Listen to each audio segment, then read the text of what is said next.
was a man with a bad heart, a telephone number scribbled on a cash register receipt, and a corpse on the other side of town. But I couldn't see the connection between them until I realized that they were all tied together by the same long rope worth $30,000.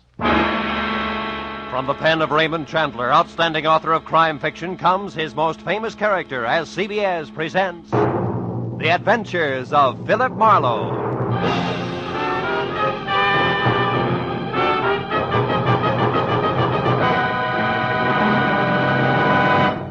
And now, with Gerald Moore, starred as Philip Marlowe, we bring you tonight's exciting story, The Long Rope.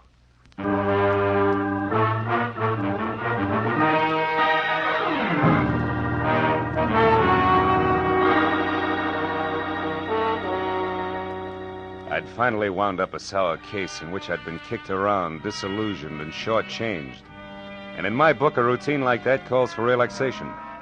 So I'd spent the morning sleeping and the afternoon in a Turkish bath, being worked over on the table by Nick Takalakis, a non-talking masseur who untied knots in more muscles than I thought I had. He was trying to tear loose my Achilles tendon when the phone rang. It was for me. Nick wouldn't let me up, so I took it lying down. Yeah? Marlowe speaking? My name is Sidney Vetta, Mr. Marlowe. I've tried all afternoon to reach you. Oh? Nick, what can I do for you, Mr. Vetta? I've already made your reservation with American Airlines.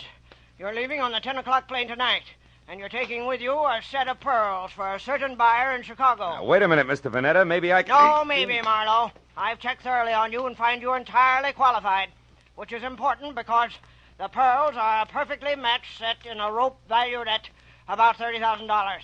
The buyer wants them, and I made up my mind just this morning to sell. The proceeds will go to my niece. Lucky girl. Indeed she is, particularly since I have no respect for her as a woman. She presumes to be a sculptress of all things, but she's my only heir. I'm selling the pearls simply because I know she would, and I can get more for them. Yeah, Hey, Nick, wait a minute, will you? Why all the hurry, Mr. Vetta? First, the buyer is leaving Chicago tomorrow. Second, my heart may fail me at any moment. That's the hurry, Mr. Marlowe. I see. Well, I'll take the job, conditionally. But suppose I come out and talk with you. Telephones are deceptive. Very well. Come to 7241 Adams, just below Western. I'll expect you in an hour, at 6, sharp. Side door will be open, so let yourself in. Sounds like you're alone out there. I am. I just fired my nurse, a Miss Drew, and as stupid a woman as the earth was ever cursed. But I shouldn't get excited about it. I've engaged a new one due here at 5:30, but who will no doubt be late. So as I say, Marlowe, when you get here, just let yourself in. Goodbye. Goodbye. Well, Nick, you better hurry it up. I got to see a man about a rope worth $30,000. Yeah, that's right. A rope worth $30,000. Vanetta's place on Adams was a big, fancy, and dirty gray place. 40 years ago, it had been a proud, expensive house. But now it squatted at the back end of a rundown yard like a bitter old man too tired to move. I found the side door unlocked and went in. The hallway was dusky and had the odor of moldy wool. I called Vanetta's name but got no answer. So I poked on in until I heard the snapping of an open fire. It came from the library. A big chair was drawn up in front of the fireplace, and there Vetta sat, his chin sunk deep in his chest and his eyes closed. I coughed, but he didn't hear me, so I stepped close and shook him gently by the shoulder. All it took was a gentle shake. He sagged forward and poured out of the chair like stiff syrup. Mr. Vetta was dead. I started for the phone to report the body, but then I heard gravel crunch in the driveway. Someone else was coming in that side door, so I stepped out into the hall and waited. Mr. Vetta, it's... Oh. Who are you? Philip Marlowe. Who are you? Steve Temple. I'm Mr. Vanetta's business agent. Here on business now? Yes, I am. It's all the same to you. I came to see Mr. Vetta regarding some pearls. So if you'll excuse... Oh. Yeah, the pearls can wait. Their owner's dead. So it finally happened, huh? You're taking the news very well, Temple. I've been expecting it every day for 5 years. You found him, I suppose? Mm-hmm. We had an appointment at 6. He wanted me to fly his pearls to Chicago. What are you staring at, Temple? Why, there's a bottle of medicine here. What about it? For years he's kept this stuff beside him in case of an attack. Yet, when he actually needed it, it was over here on the sideboard out of his reach. Ironic, isn't it? Very. He fired Miss Drew, his old nurse, today and didn't expect the new one until 5:30. Say, do you happen to know her name? No one. You mean he's engaged a new nurse? That's right. She's an hour late already. Yeah. Well, for once, that doesn't matter to Mr. Vetta. Say, Temple, are you acquainted with his niece? Vivian Russell? Mm-hmm. Of course. She's a sculptress. There's a studio out on Fountain, near Bronson, I believe.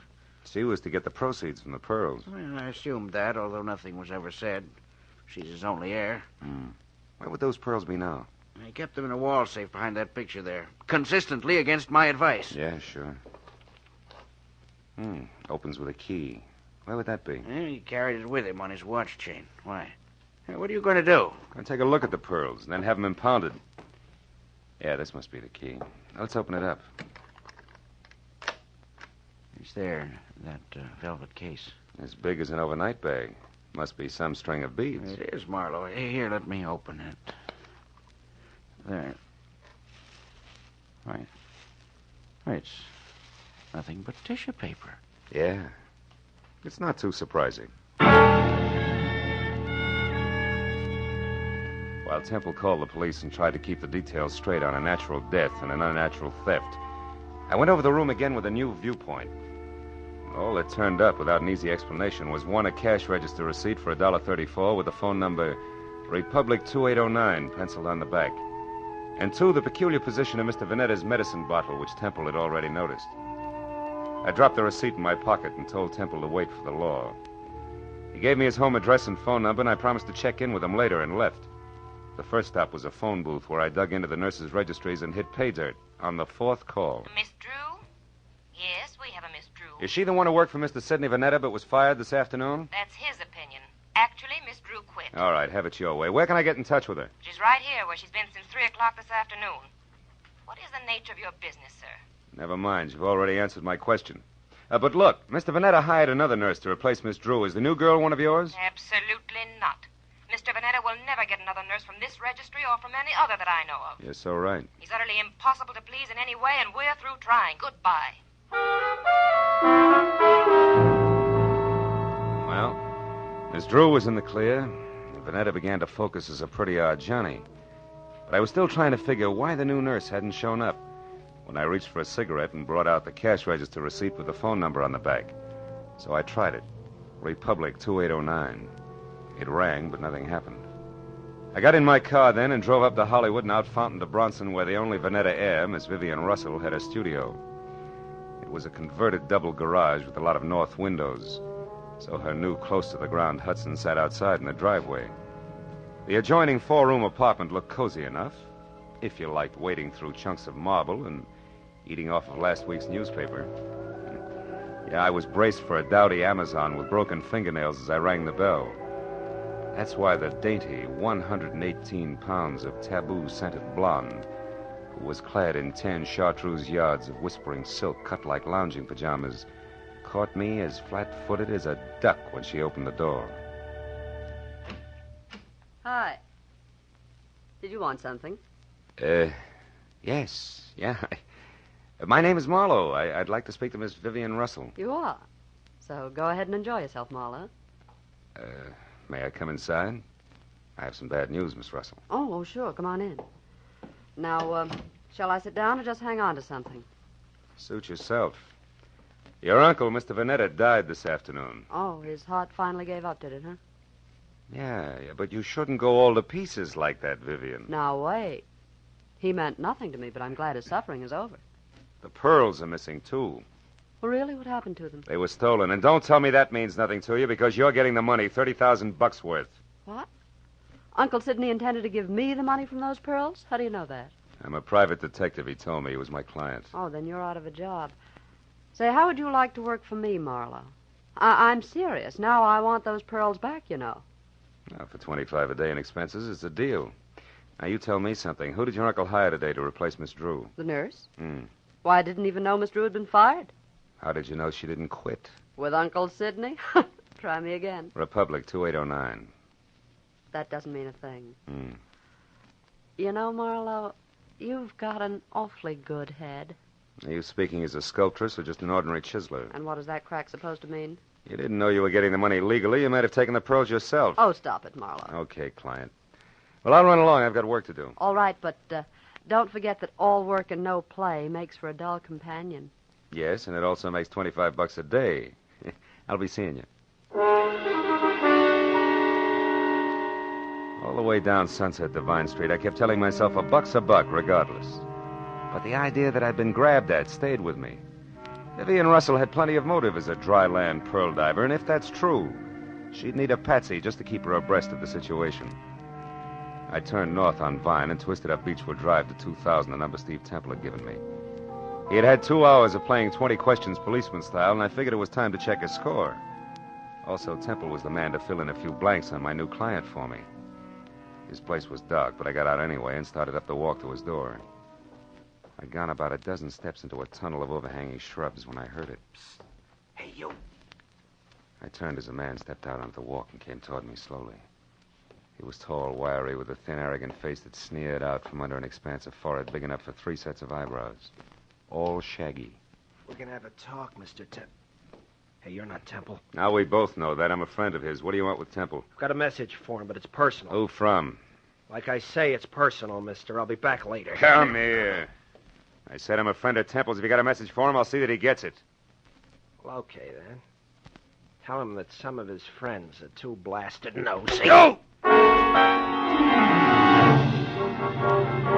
guy with the forehead had a great left jab and a pair of hurdler's legs, and by the time I untangled myself from the brush and got out on the walk again, he was gone. Well, I knew it was a waste of time, but I tried Temple's doorbell twice before I went back to my car. Nothing made sense, except that somebody who knew his way around had stolen a long rope of pearls. And somewhere in the city was a nurse who hadn't shown up on a new job.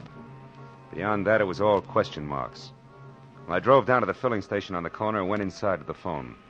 I started to call police headquarters, but instead dropped the nickel in and dialed Republic 2809 again, just on a hunch.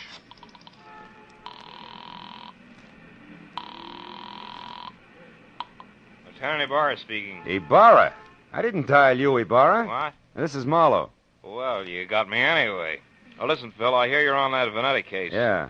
If it'll help you any, the coroner says definitely he died of a heart attack. No homicide involved. Thanks, Lieutenant. Hey, but look, where are you now? In a flat on the corner of Union and 59th Street. Why? Well, is that phone number there, Republic 2809? Well, that's a great piece of deduction. You just called it. Ibarra, listen, I found that number at Vanetta's place this afternoon. What's going on down There's a there? girl here named Betty Larson. Yeah, she's a nurse, right? No, wrong, Phil. She's a corpse. Oh. Before that, she was a waitress. Just a waitress. Somebody came to her door and killed her for no apparent reason whatsoever.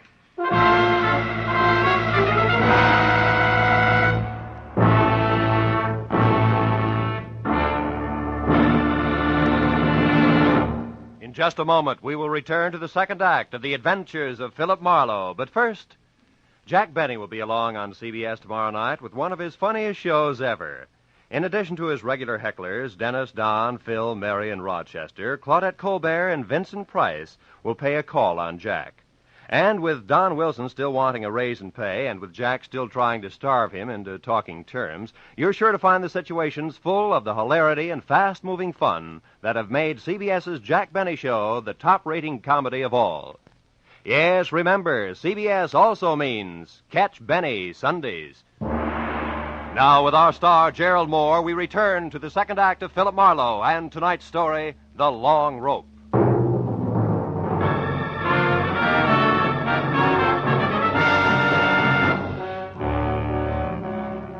It was 40 minutes of thick stop-and-go traffic from the time I quit talking to Ibarra until I pulled up near the 4 stories of faded, sagging tenement on the corner of Union and 59th. But even then, the crazy question that had been weaving in and out of my mind like a 2 a.m. drunk looking for the way to go home was still with me. Why was the telephone number Republic 2809 bracketed by a couple of dead people who, as far as I could see, should have had nothing to do with each other in the first place? And right there, for the 10th time running, I drew a complete and unabridged blank. But a minute later, when I climbed out of my coupe and over the bumpers of the half-dozen squad cars that were jammed into the narrow street like so many toy autos that a kid had forgotten about, I quit asking myself riddles and started looking for Detective Lieutenant Ibarra, a quiet man who always preferred fact to fancy. I found him in a cheap but clean uniform-crowded room on the second floor, standing a few feet away from the body of Betty Larson, A girl in a bathrobe who had once been something pretty in her early 20s. Well, Phil, the coroner says she was shot twice in the chest at close range, died instantly. Is that where she fell, Lieutenant, there near the door? Yeah, looks like she'd just gotten home and into her robe when someone she didn't know knocked on the door. The safety chain was still on when we got here, and the windows lead no place. Those chains let a door open just wide enough for the barrel of a gun, is that it? Yeah, but how does all this add with those missing pearls and the rest of that business over on Adams, Marlowe? Not like 2 and 2, believe me. So far, Ibarra, the only question is the telephone number. Tell me, where did this Betty Lawson work? Well, we haven't gotten that far yet. So long, Lieutenant. Yeah, so long. Right now, we only know that she was a waitress who stayed here with her brother, who was some kind of a student. They got along pretty well together. She was single, too. Lived here since... Oh, wait a minute. Tiny Bar. Oh, yeah, Mooney. Ryan's Cafe, huh? Ryan himself runs it. Okay. I'll check it personally, right? Hey, is that where she worked, Ibarra, Ryan's Cafe? Yeah, but it's funny, Phil. She lived here since early 1947. And Mooney tells me she worked that 24-hour hash house just as long, yet it's way over on the other side of town on Western. Western and where, Ibarra? The 2300 block. Should be near Washington. Washington, which is only 1 block from Adams, and that starts to close the big circle. What do you mean, Marlowe? Well, that the Vetta place is on Adams near Western. Look, Ibarra, how about letting me huddle over a cup of Ryan's coffee before the law steps in, huh? Oh, I got a hunch you want to check, Phil? Yeah, that and a cash register receipt. What do you say? All right, but play it close, fellow. Ryan probably doesn't know about this yet. No? Unless, of course, he squeezed the trigger. Goodbye, Ibarra.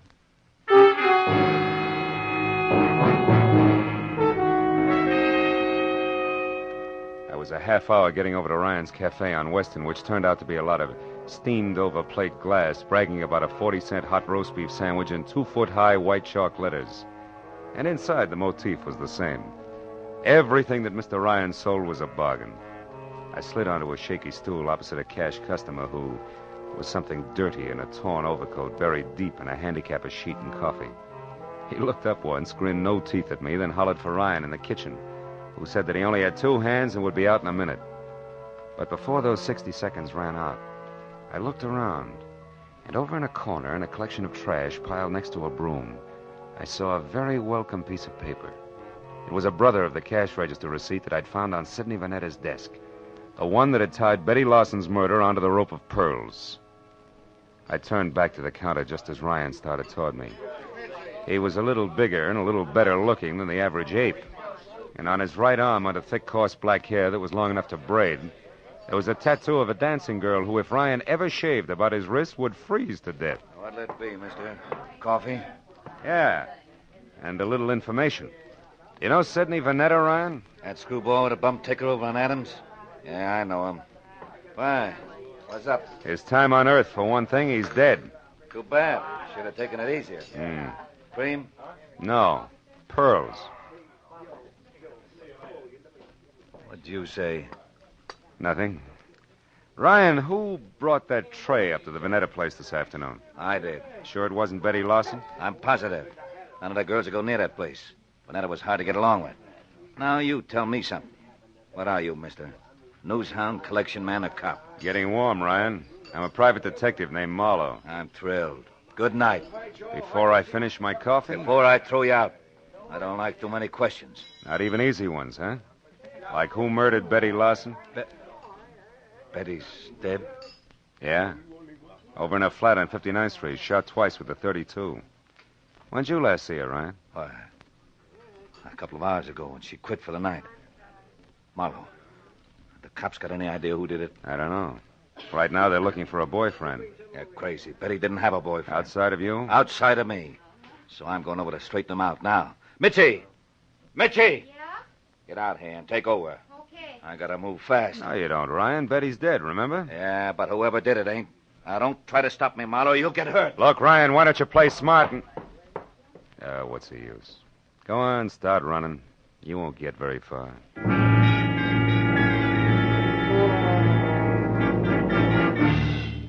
For the first time that night, I felt sure of what I was saying. Because even as Ryan had squared himself away to play bounce the private detective, I suddenly noticed a friendly face working hard over a stale donut at the far end of the counter. It was Lieutenant Ibarra.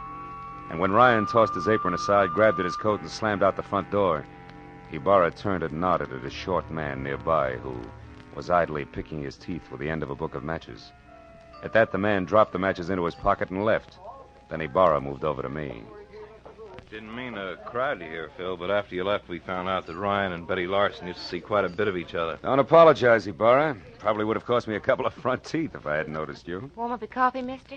Yeah, please. You, Ibarra? No, Phil, I gotta move now. You see, I don't think Ryan did this. I told Mooney to follow him, but not to pick him up. The chances are good that Ryan's heading straight for Betty's apartment to demand that the police find out who killed his girl, so I'm going the other way, to Ryan's house.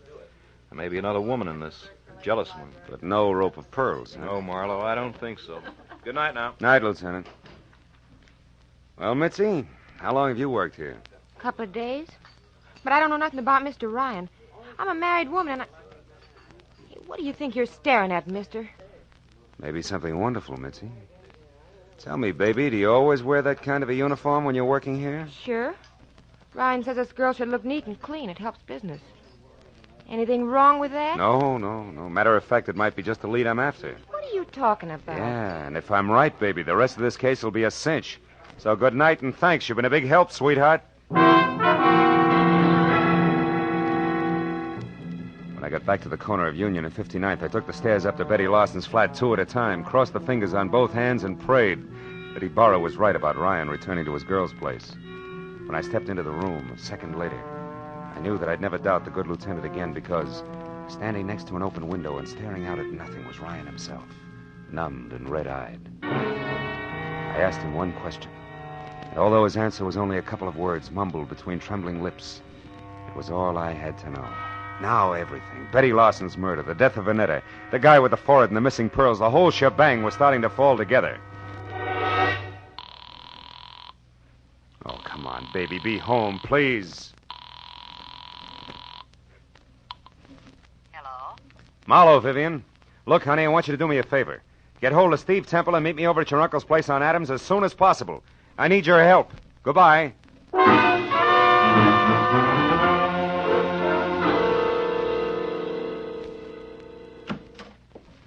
Marlowe, what took you so long? I understood you needed our help and in a hurry at that. I had quite a way to come, Temple. Is Vivian here? Yes, Marlowe, Vivian's here, and that means that we can stop counting noses. Now, why do you need our help? Catch someone who stole once and murdered twice? Murdered twice? That's right. You know, it's my guess that whoever stole that rope of pearls also moved Vanetta's medicine out of reach when his heart started skipping beats. Can you prove that? No, I can't. But it doesn't matter, really, because the guilty one also killed a party named Larson. And when you pay for one, Vivian, you paid for them all. I don't follow you, Marlowe. Who are you talking about? I'm not sure, but this much is certain. Vetta called me at 5. When I got here at 6, he was already dead and the pearls were gone. Now, I figured that whoever took them argued with him first, which makes that person, 1, somebody who knew Vetta, and 2, responsible for the old man's death. Then the new nurse couldn't possibly have been the one who stole the pearls. No, but the new nurse could have been the one who overheard everything while standing right here. Haven't you been able to find this nurse? No, not yet. But sooner or later, honey, I'm sure we'll catch up to him. Him? Yes, Temple, I said him. Nurse Larson is a male with a lot of forehead and few ethics. The person you killed was his sister Betty, a waitress. And don't move, Temple, or I'll be glad that I was forced to put holes in you. Temple's the one? He stole the rope of pearls? Yeah. But this Nurse Larson who saw him do it got in touch with him, right, Temple? It was filthy blackmail. Which you were going to stop by a filthier murder, and you almost did.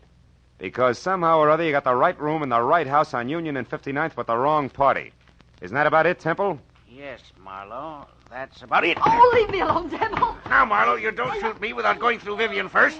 Dear Vivian, Sidney's precious niece was going to have the pearls all to herself. Don't move, Marlowe. It'll cost Vivian her life if you do. I doubt that very much, Temple. Larson. That's right. Joe Larson, forehead and all. Now, you, Temple, step away from that girl or I'll tear you to pieces. No, Larson, no. Now, we can still do business like you said in that note you sent me. I'll split with Shut up. You forget 2 things, Temple. First, you tried to kill me. And second, you did kill my sister. Now, why don't you run for it? Or are you afraid? Which is it? Come on, Temple, talk. I am afraid. Well,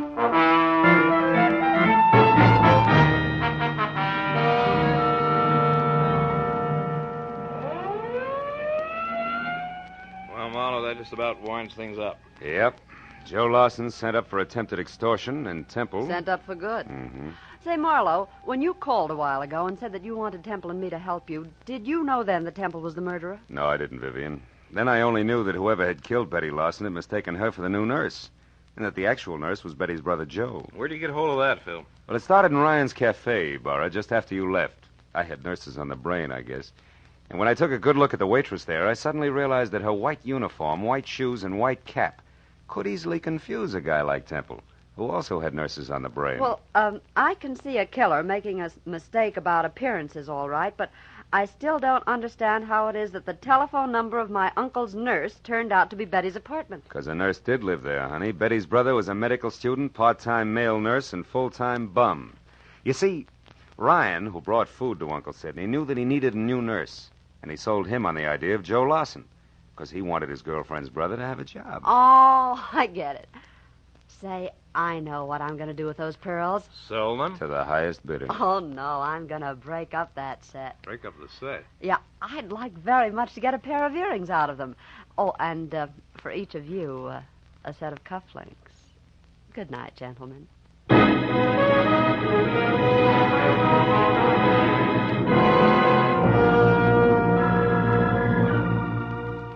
When Vivian got into a car, aimed it toward a collection of chipped rocks on Fountain near Bronson, and waved goodbye, it was nearly 3 o'clock in the morning. No. After I said so long to Ibarra and started back to my apartment on Franklin, an idea hit me for the first time. A pearl is the result of the irritation of an oyster, a disease. And when you string a lot of diseases together, the result is frequently a plague. But it's from plagues like that I make a living. That's what I get for reading books. I wonder if I'll ever go any place where I can wear pearl cufflinks.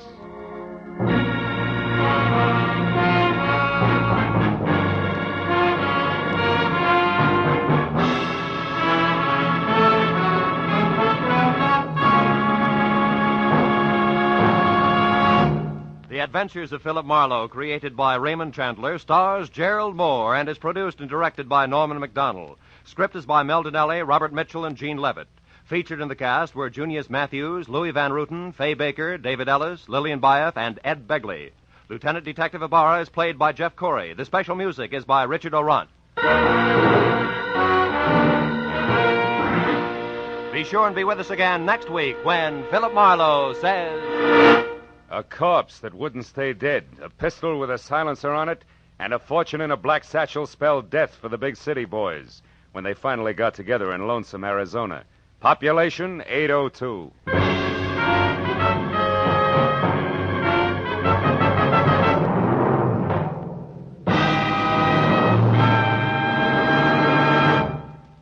Stars light, stars bright, and that's no optical illusion. The brilliant gleaming list of stars on CBS tomorrow night. Van Johnson's the star on the Prudential Hour drama. Spike Jones will positively appear in a sketch getting the war paint off Bob Hope's latest movie. Jack Benny will have Claudette Colbert and Vincent Price as his special guests. Amos and Andy, Dashiell Hammett, Sam Spade, and Lum and Abner are the next bright stars in line. Then Helen Hayes, First Lady of the Stage, starring on her Sunday night Electric Theater, followed by Hollywood's own Eve Arden in the wonderfully comic series Our Miss Brooks. In the next to closing, another bright comedy, Life with Luigi, and the whole star lineup, topped off by the world's most brilliant adulpates, the experts on It Pays to Be Ignorant. Jack Benny's program will come to you over all of these same stations, and the others in this vast array of stars will be heard over most of them. Top writers, top directors, and top stars of American show business come to you on CBS. Now, stay tuned for Gangbusters, which follows immediately. This is Roy Rowan speaking for CBS, the Columbia Broadcasting System.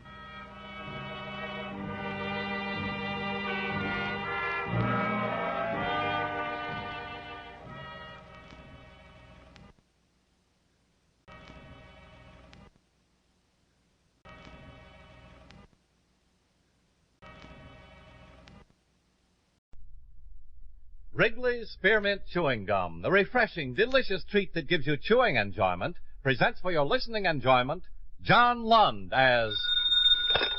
Johnny Dollar. Nelson Price, Johnny. Oh, yes. How are you, Mr. Price? Fine. Got a job for you. You'll We'll have to go to the West Indies. The West Indies? Near Haiti, St. Ledger. Mr. Claude Sheldon holds a big policy with us. We insure him, his wife, and his farm. They've had a lot of trouble. It's going to cost us a lot of money, and we think an investigation is necessary. Come on down to the office, and I'll give you as much as I've got, Johnny.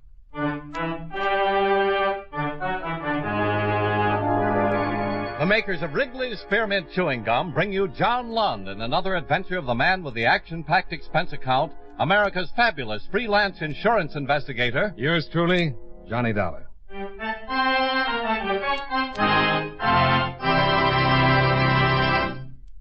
For refreshing taste, plus chewing enjoyment, treat yourself to delicious Wrigley's Spearmint Gum. When your mouth and throat feel hot and dry, a stick of Wrigley's Spearmint gives you quick, long-lasting refreshment. The lively, full-bodied spearmint flavor cools your mouth and freshens your taste. The chewing itself helps keep your throat pleasantly moist. Best of all, you can chew and enjoy refreshing Wrigley's Spearmint Gum almost any time and any place. Keep a package handy right in your purse or pocket so you can chew a stick whenever you want it. For refreshing taste, plus chewing enjoyment, treat yourself to delicious Wrigley's Spearmint Gum. Millions enjoy it, and you will, too.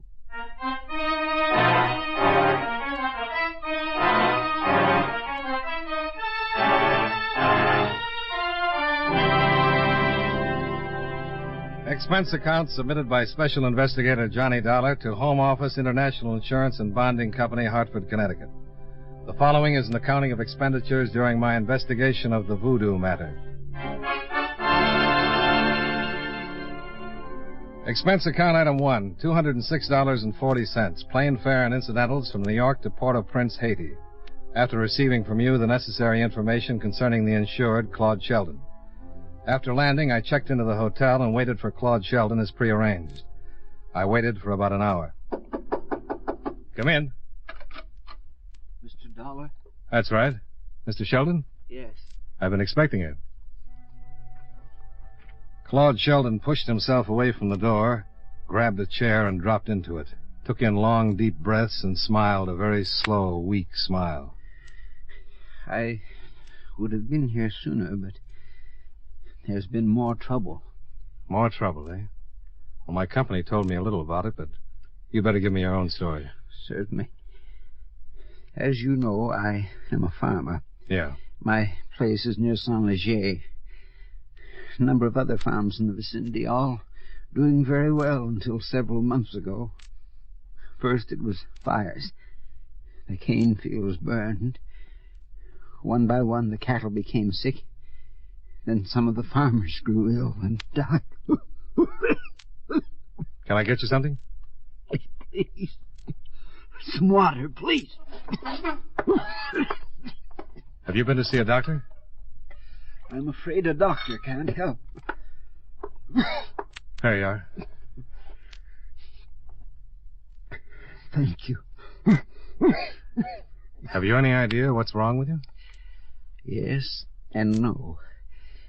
My Christian religion fights it, but my life on Haiti has taught me deep respect for it. Respect for what, Mr. Sheldon? Voodoo, Mr. Dollar. Oh, I know just what you're thinking. But a doctor in Haiti has examined me and my wife and the others. He can find nothing wrong. Voodoo, Mr. Sheldon? I don't expect you to understand. It's hard for me. Perhaps there is something else. I hope you can find out. Well, I'm afraid I can't buy the voodoo theory, Mr. Sheldon. There's one thing. Immediately after my wife and I became ill, I received an offer from my farm. A very low offer from a Saint-Léger banker. I investigated and found it had been made in the interests of one Arthur Cotswold. Arthur Cotswold? Haiti's biggest planter. Extremely wealthy. Even after the sick cattle and the fires and everything? Yes. That's why I became suspicious. The other farmers received similar offers. More water? Perhaps I don't think I... Mr. Dollar. Mr. Sheldon. I called the hotel desk for a doctor, but by the time he'd gotten Sheldon to the hospital, the patient was dead.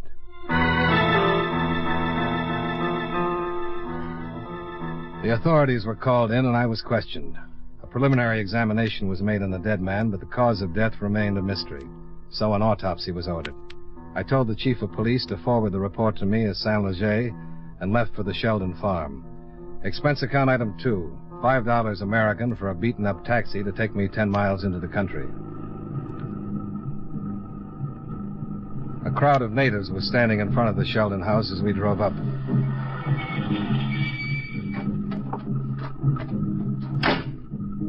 I didn't know what it was.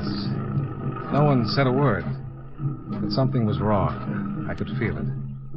I walked through the crowd and up to the house and stopped cold as the door opened.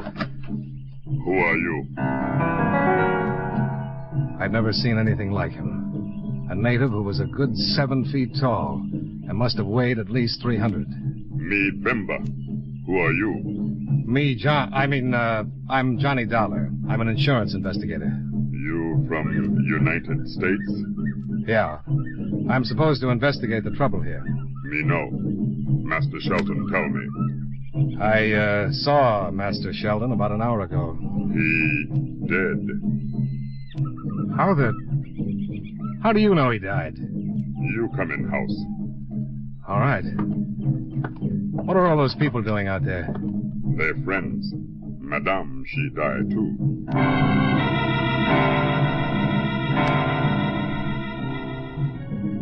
Bimba led the way into the bedroom, where Mrs. Sheldon lay on the bed, covered with a fresh white sheet, her eyes closed in death, her face drawn and tired.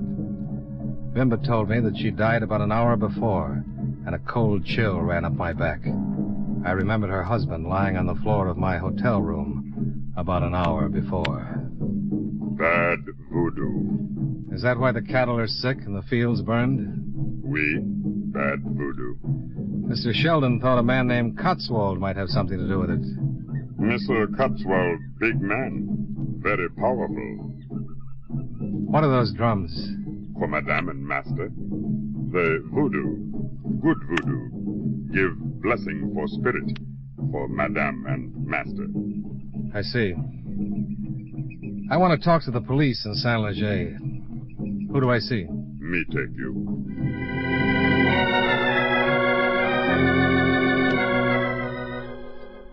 Right then, I inherited Bimba. And if there was going to be any trouble, the giant servant would certainly help to make up for any lack on my part. The first thing I wanted to do was to contact the authorities in Saint-Leger. And Bimba told me my man was Inspector Georges. Bimba saddled up 2 horses from the barn, and together we rode back to Saint-Leger. Bimba pointed out the inspector's office and waited in front while I went in. Oui, Monsieur Dollar. The Sheldons were a very fine family. I knew them very well. How did everybody know they were dead? On Haiti, things of such nature are never a secret. The natives know. Voodoo? Being a stranger to Haiti, Monsieur Dollar, I expect you to be a skeptic. But you're not? Let us say I've been in Haiti too long to be one, huh? You know a man named Cotswold? I would suggest you forget Monsieur Cotswold. Why? Monsieur Cotswold is a very prominent man. Yes, so I've heard. He is the largest plantation owner in the West Indies, a self-made man with a considerable temper. I'll mention it in my report to my office. Eh bien, as you wish. But Monsieur Cotswold is looked upon by the people of Saint-Leger with a great deal of respect. It is my opinion that you should avoid him. First, because I am certain he will not be in sympathy with your motives, and second, because the opposition you will encounter will be far-reaching and much too difficult for you to handle. What if I come up with something incriminating? Oh, for your sake, I hope you do not. What do you do here in Saint-Leger, Inspector? I am the law, Monsieur Dollar. But you wouldn't like it if this Cotswold were guilty of breaching that law? If Monsieur Cotswold has broken the law, it would certainly be my duty to arrest him. But I am not considering the arrest, nor the necessary steps that would have to be taken to prove the guilt. Dangerous steps, Monsieur Dollar.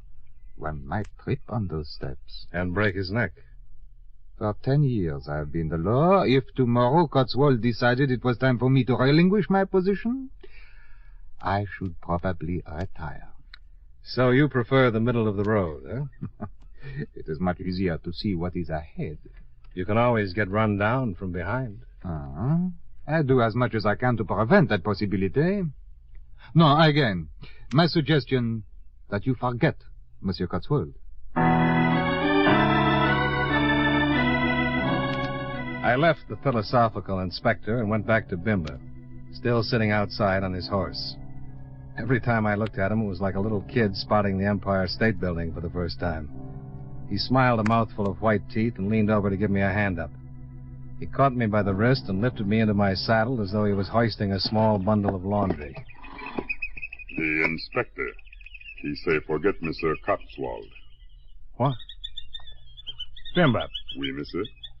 Oh, forget it. What do you think I should do? Me think you do what you want. And you know what I want. Oui. You want to go see Monsieur Cotswold. The inspector says I shouldn't. You go anyway. You think it's a mistake? If you afraid. But you're not. You're not strong like Bimba, but you're a good fighter. I don't like to fight, Bimba. Bimba know that. We go see Monsieur Cotswold.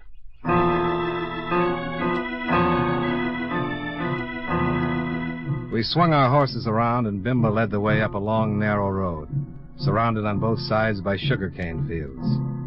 Somewhere, from not too far away, I heard the drums start again. Bimba straightened in his saddle and looked off to the north. He began moving his shoulders, slowly keeping time to the steady rhythm of the drums. Then he began to sing softly.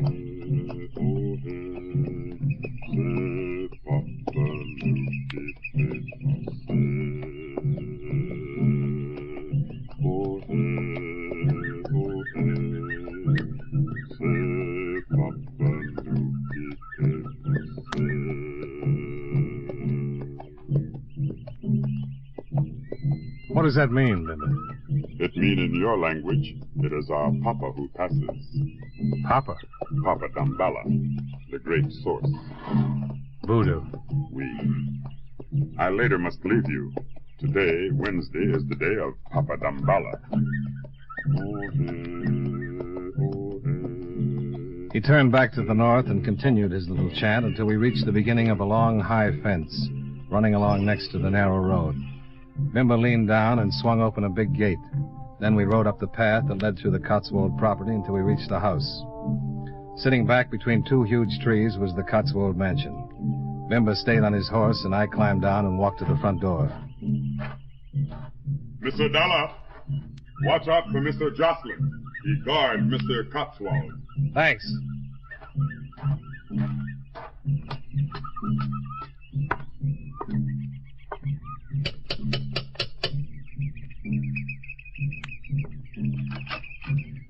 What do you want? I'd like to see Mr. Cotswold. You do, huh? What are you doing here, Bimba? I wait for Monsieur. Found himself a new governor, huh? You must be that dollar fella. I must be. Well, come in. Mr. Cotswold's been expecting you. Jocelyn wasn't a very small man himself. Looked as though he was capable of handling just about any situation that might come up. He led the way into a large paneled study, and I met Arthur Cotswold. The drums had stopped. I know why you're here, Mr. Dollar. Well, then that should make it a lot easier for both of us. For some reason, the farmers are suspicious. Their fear is divided between me and Voodoo. Sheldon convinced some that I might be responsible. And of course you're not. Of course. Sheldon thought you might want to get control of the other farms in Saint-Leger. I simply tried to help them. With their cattle sick and their crops gone, I had my banker make them an offer. What would you want with sick cattle? I could use the land. Do you think the cattle will get better and the crops won't fail if you control the land? I intend to do away with the sick cattle. I have no use for the crops. Have any of your cattle been affected? None. That's pretty strange. Haiti is a strange land. And on this point, I would most certainly give you advice. Go home, Mr. Dollar. Leave well enough alone. Well enough is pretty bad, the way I see it, Mr. Cotswold. And I'll leave after I've gotten a few answers. Mr. Dollar, I am not a patient man. I've gone out of my way to give you some healthy advice. Heed it. For your sake. I won't forget it for a minute. You persist in this investigation? I get paid to persist, Mr. Cotswold.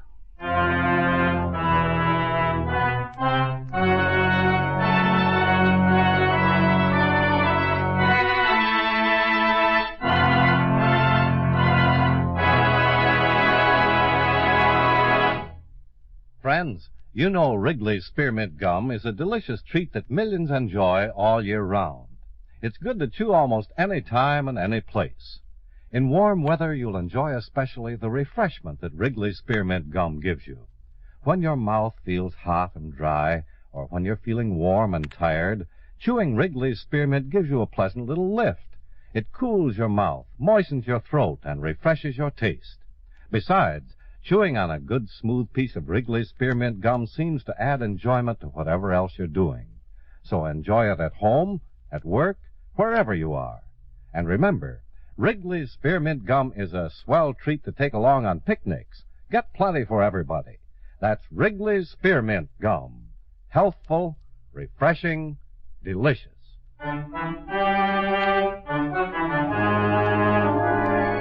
And now, with our star, John Lund, we bring you the second act of Yours Truly, Johnny Dollar.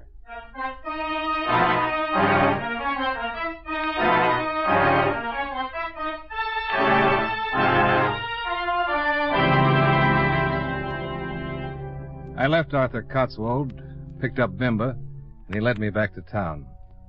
On the way, I got an idea. When we arrived in town, I sent Bimba back to the Sheldon farm. Then I went in to talk to Inspector Georges. The inspector had received a wire from the authorities in Port-au-Prince concerning the autopsy on Sheldon. I had no idea the authorities in Port-au-Prince were interested in this affair. May I see that? Oh, mais certainement. Wow. Here's something pretty interesting, Inspector. Mr. Sheldon died of a disease known as brucellosis, commonly known in cattle as Bang's disease. I read the account. Ever heard of brucellosis, Inspector? I'm not a medical man, Monsieur Dollar. Undulant fever. Sheldon and his wife probably caught it from their sick cattle. Well, yeah, then you have solved the mystery. No, not quite. I want to find out why all the cattle belonging to the small farmers got sick and not the ones belonging to Mr. Cotswold. What do you intend to do? I think those cattle were infected and the cane fields burned deliberately. If the cattle were infected, there might be some of the brucellosis still around, and I'm going to find it. And I think you'd better issue a search warrant and come with me. No, Monsieur Dollar. The middle of the road, remember? I think you'd better start modifying your policy, Inspector. Unless you want me to get in touch with Port-au-Prince and ask that you be held as a material witness in a murder case. I will issue the warrant. I kind of thought you would. I will issue it, but you certainly don't think it will be able enough to get you into that house. No, but it'll make it legal. I sent Bimba back to collect some of his friends. They're going to help us get into that house, Inspector. Oh, I will take no part in violence. They won't even be with us. It'll be easy to search the Cotswold place if Cotswold was out fighting a fire. A fire? Oh, just a harmless fire. But far enough away so that Cotswold will think it's his cane fields. Well, I don't agree with such methods, Monsieur Dollar, but as long as it's a harmless fire, I will issue the warrant. Well, welcome back to the gutter, Inspector. The view isn't much, but you can't miss where you're going.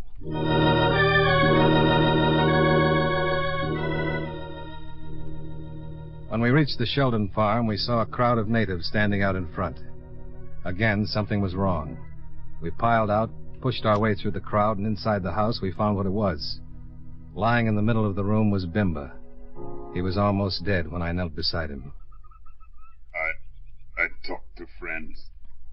They light fire for you. Thanks. Now I go to Baron Samter. Dambalo way to take me.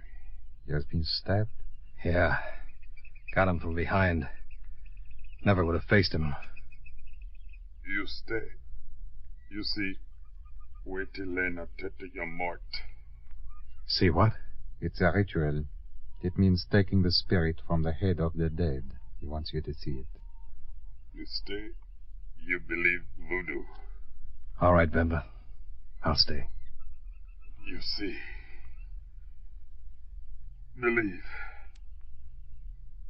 Bimba. No. He is dead.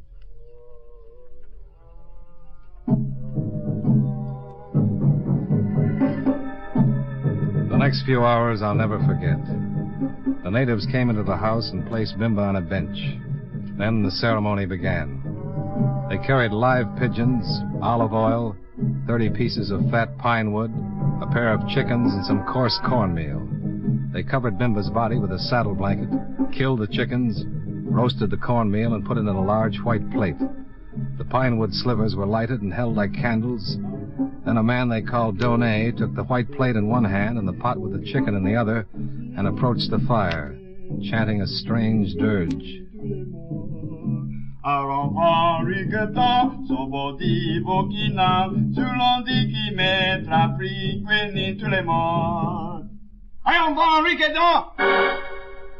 Then as Donet finished the last line of the chant, the body of Bimba sat straight up with straining eyes, bowed its head, and fell back.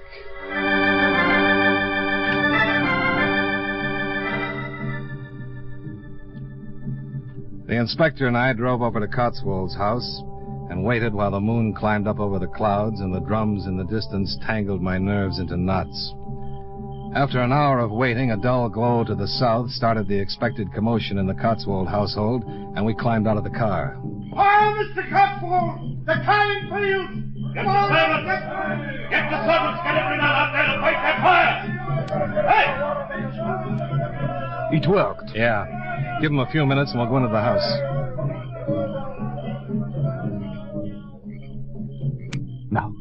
Now.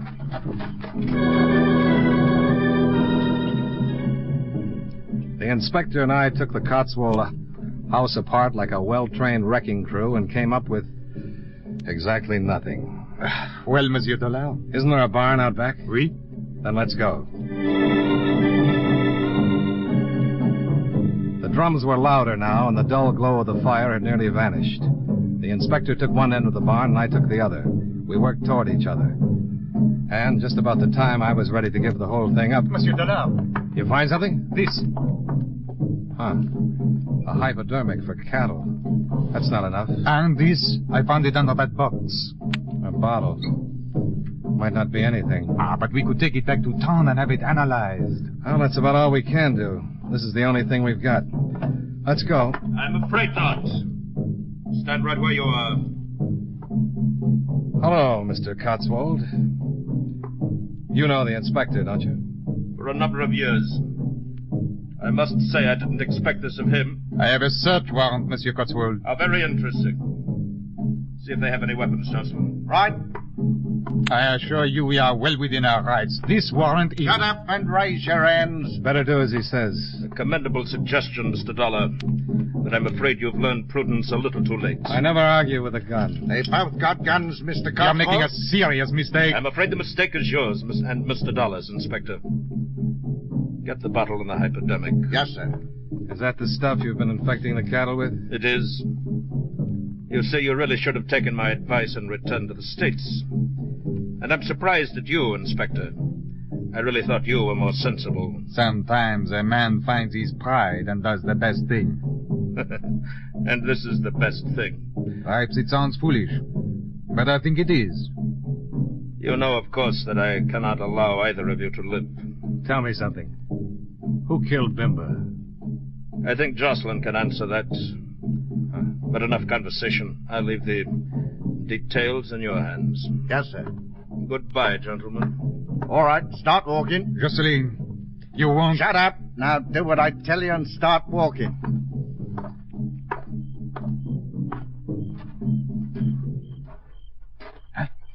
The drums have stopped. Just keep moving right out the gate. What about the drums? What does it mean? I don't know.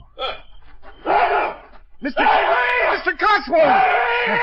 All right, both of you, start running for that house. Go on. We ran into the house with Jocelyn right behind us. He ordered us to go ahead of him and into the dark study. And that's where we found Cotswold, stretched out on the floor, his dead eyes staring up at us. his mouth open in a soundless scream. His neck had been broken. Ah, mon Dieu. Who's here? Monsieur Dollard. Who is it? Who's in this room? No! No! Get away from me, you're dead!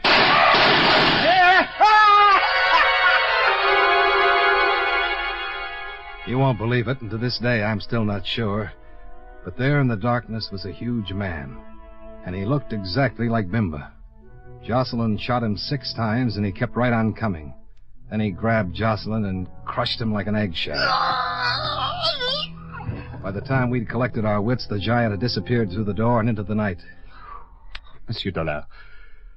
I think I'll sit down. Was it Bimba? I don't know. I don't want to know anything.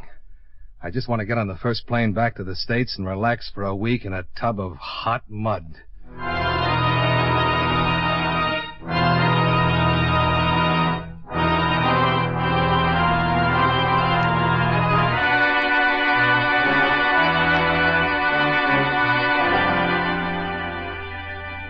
Well, there it is.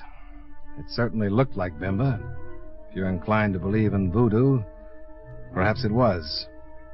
I talked to some of the natives before I left, and it didn't seem unusual to them. Cotswold was a bad man, and Bimba had come back from the dead to avenge his people. I know it sounds crazy, but I'm telling it to you just the way I saw it. Or am I? Well, anyway, it's the inspector's problem. Expense account items 3 and 4, $250. Hotel bill, plane fare, and incidentals back to Hartford. Expense account total, $461.40. If you want any more information, you can contact me at the Greenbrier Rest Home. I'll be the third mud pie from the left. Yours truly, Johnny Dollar.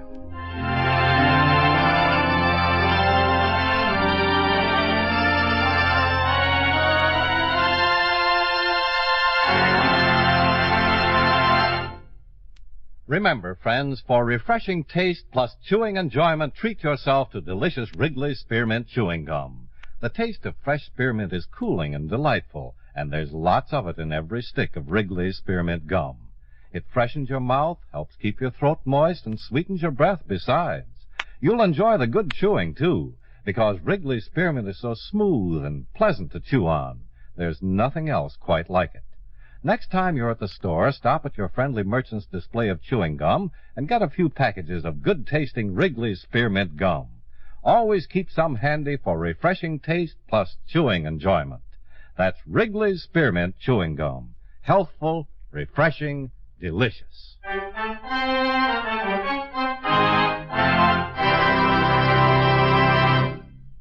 Yours truly, Johnny Dollar, brought to you by Wrigley's Spearmint Chewing Gum, stars John Lund in the title role and was written by Blake Edwards with music by Eddie Dunstetter. Featured in today's cast were Tudor Owen, Parley Bear, Roy Glenn, Ben Wright, Bill Conrad, and Jester Hairston. Yours truly, Johnny Dollar, is produced and directed by Jaime Del Valle.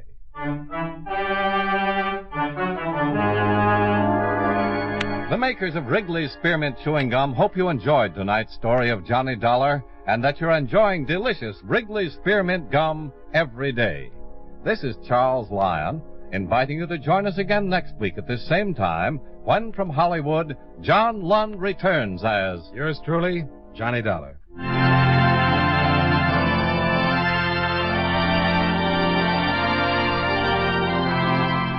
This is the CBS Radio Network. Radio Network. Radio Network. Radio Network. For the safety of your smile, use Pepsodent twice a day. See your dentist twice a year.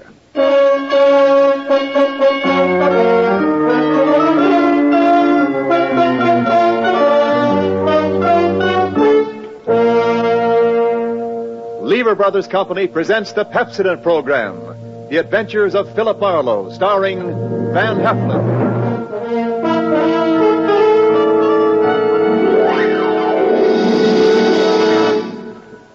Pepsodent presents Philip Marlowe, Hollywood's famous private detective created by Raymond Chandler.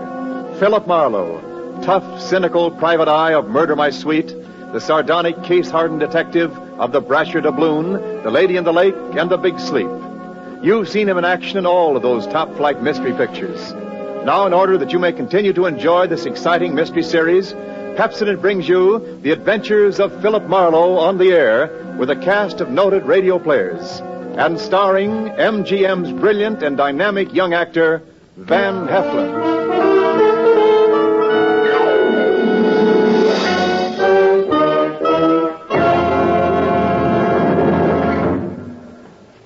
Now, families all over America have named their favorite toothpaste.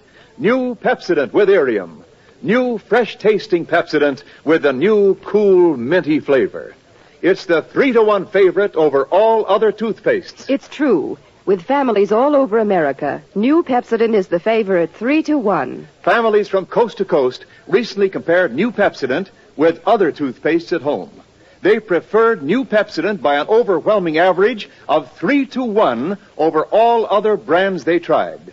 These families, 3-to-1, said new Pepsodent tastes better, makes breath cleaner, makes teeth brighter. Yes, families 3-to-1 say new Pepsodent tastes better, makes breath cleaner, makes teeth brighter. Get new Pepsodent toothpaste for your family right away.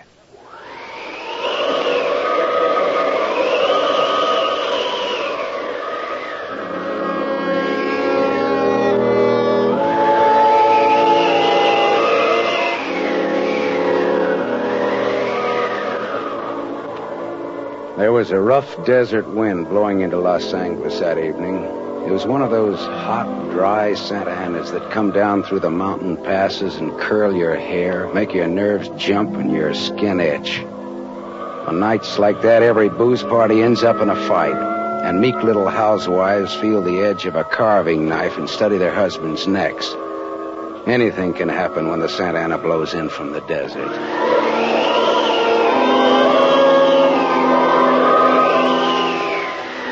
I closed up my office early. I got tired of reading Philip Marlowe, private investigator, backwards on the ground glass of my office door. So I opened the door and closed it from the outside and locked it and went out to get a beer before I went up to my apartment.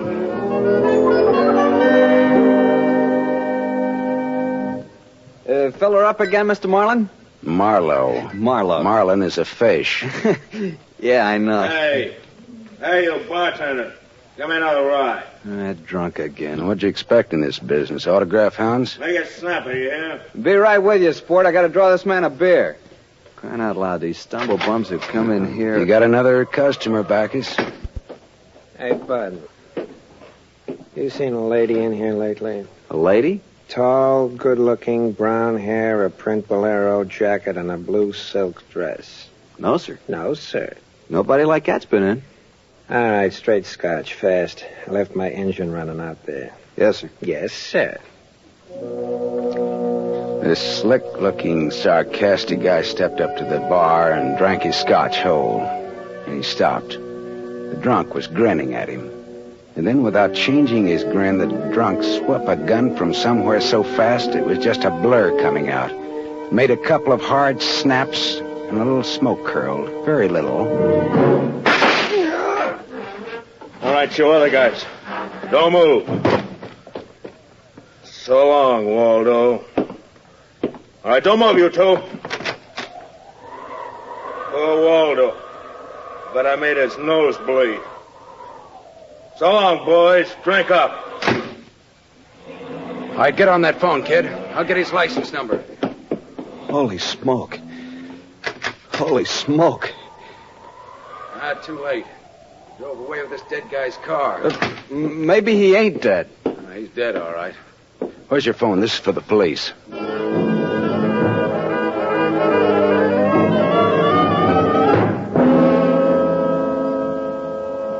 The prowl car boys were there in about 5 minutes. Waldo was out of business, all right. And nothing in his pockets told who he was, but he had about $700 on him. I told the cops what I knew, including about Waldo's tall, brown-haired, pretty girl in the bolero jacket. was about 9 o'clock when I stepped out of the elevator in my apartment house and almost walked right into a tall, brown-haired pretty girl in a bolero jacket, waiting for the elevator on my floor. Oh, excuse me. Just a minute, lady. I said excuse me. I'm in a hurry.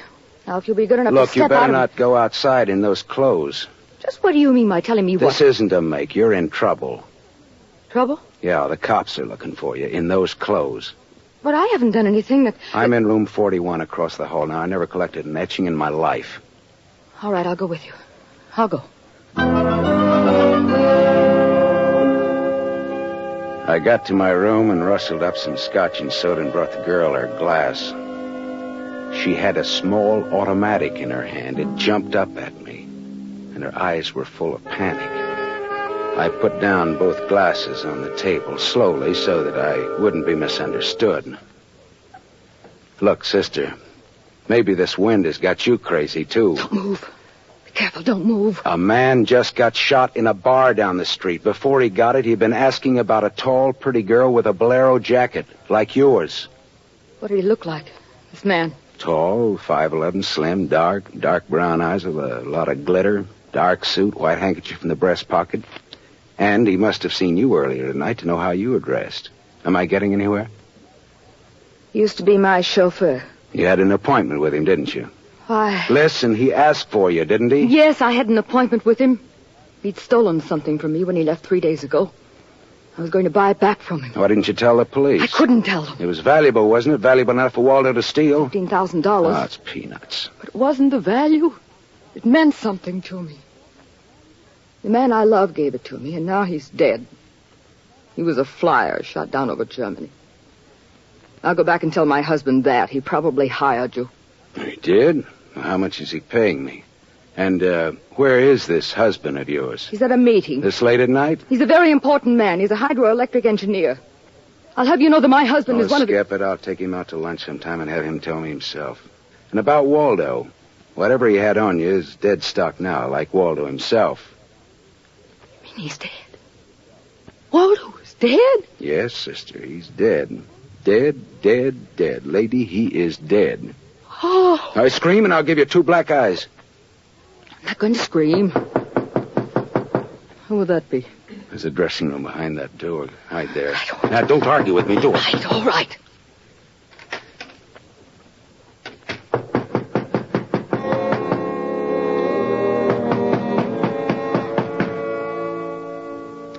And I went to the door, making a loud, yawning sound. The backs of my hands were wet. I opened the door.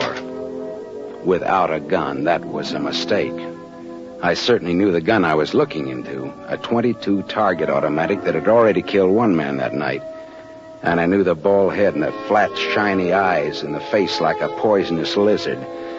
Baldy put the muzzle of his gun lightly against my throat. I backed into the room, and Baldy kicked the door shut.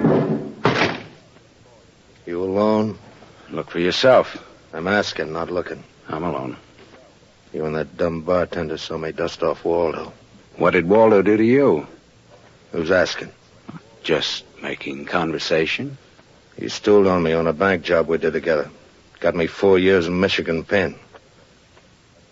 How is he? Dead. I'm still good, drunk or sober. Tell me why I came here, pal. You heard the barkeeper and me talking. I told him my name, where I lived. That's how, pal. I said why. Skip it. The hangman won't ask you to guess why he's there. Oh, you're pretty tough at that, ain't you? But you're slamming off, pal. All right, but you could get that gun out of my neck and try somewhere else. Oh, yeah, sure. Is this better? This suits you all right? Just so it isn't my neck. Say when, pal? It's your party. I leaned against the gun. The door of the dressing room showed a crack of darkness. The crack widened. I began to shake a little. The girl came quietly into the room, but there was white all around her iris. She was scared. She had her gun in her hand, but I was sorry for her. Dead sorry. She'd try to make the door scream. Either way, it'd be curtains for both of us. You scared, mister? You worried about any little thing? I couldn't talk. The girl floated in the air somewhere behind Baldy, and her horrified face was drifting toward us. My mouth was as cold and dry as yesterday's toast. Well, kid, how's it feel? You ready yet? Go on, say the word. Well, don't take all night about it if you're going to do something about it. Why not, pal? I like this. Well, suppose I yell. Go ahead, yell. Go ahead. Put up your hands! Hey, look!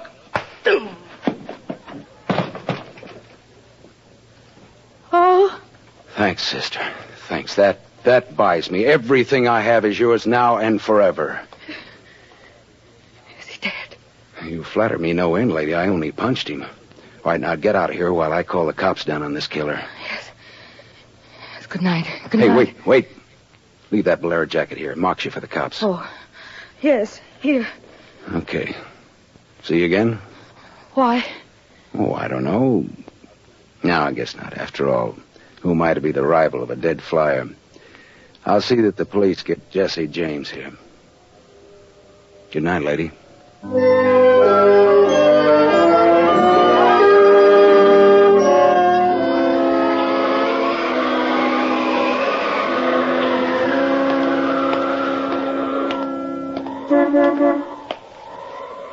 Yeah? You mean me? Yes. Please. Oh, you. Again, huh? Get in. I must talk to you. You want to know what happened at headquarters, huh? Yes. Well, I went down there with the law and gave him the story. I left you out of it. Oh, thank you. You saved my life, so no one knows a thing about you. Well, incidentally, neither do I. Well, my name is Mrs. Frank Bosserly. 212 Fremont Place, Olympia 24596. Is that what you want? I guess so.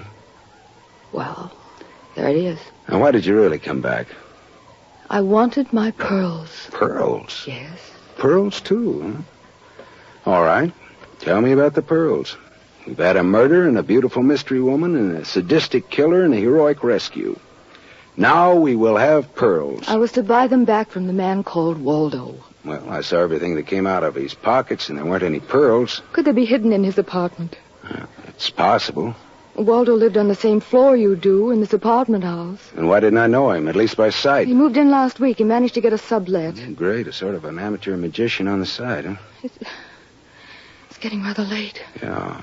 What about your husband this hot, mysterious night? He's still at his meeting. You could have brought him along. You could have sat in the back seat working out a problem in hydroelectrics while... While what?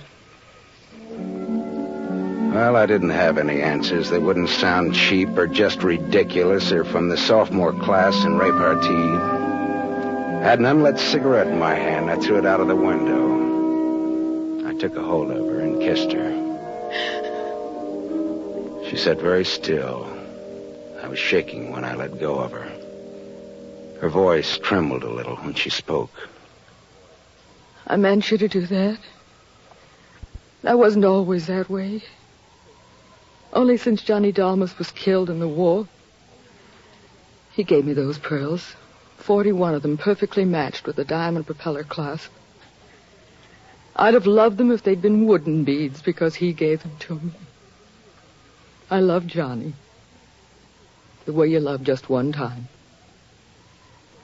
You understand that? What's your name? Lola. Lola, how did you explain a $15,000 pearl necklace to your husband? I told him they were imitation, and I bought them myself. How did Waldo latch onto them and what they stood for? When my husband was in Argentina, Waldo and I'd go for long drives. I was restless and wretched because of Johnny. Sometimes Waldo and I had a little drink together, but that's all. But you confided in Waldo about those pearls. I was a fool. And when your husband came back, Waldo stole the pearls and offered to sell them back to you, or he'd tell Papa, huh? I was a fool. And now you think the pearls are upstairs in Waldo's apartment? I suppose it's a lot to ask. No, sweetheart. I've been paid. I'll go look. Wait here, huh?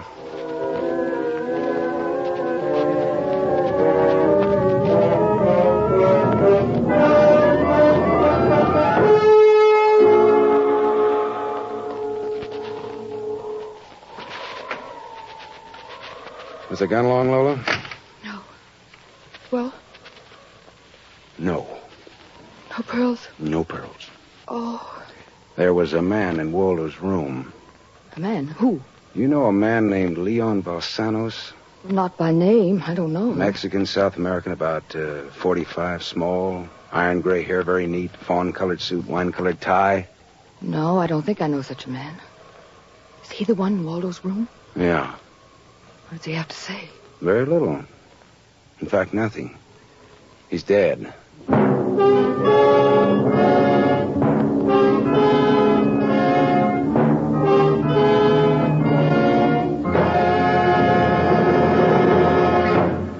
You are listening to The Adventures of Philip Marlowe, starring Van Heflin, with music composed and conducted by Lynn Murray. Yes, families all over America have named their favorite toothpaste. New Pepsodent with invigorating Irium foam. New, fresh-tasting Pepsodent with a new, cool, minty flavor. It's the 3-to-1 favorite over all other toothpastes. It's true. With families all over America, new Pepsodent is the favorite 3-to-1. The Farrell family of Evergreen Park, Illinois, preferred New Pepsodent on every single count. The Farrells say New Pepsodent tastes best of all, makes breath cleaner, makes teeth brighter.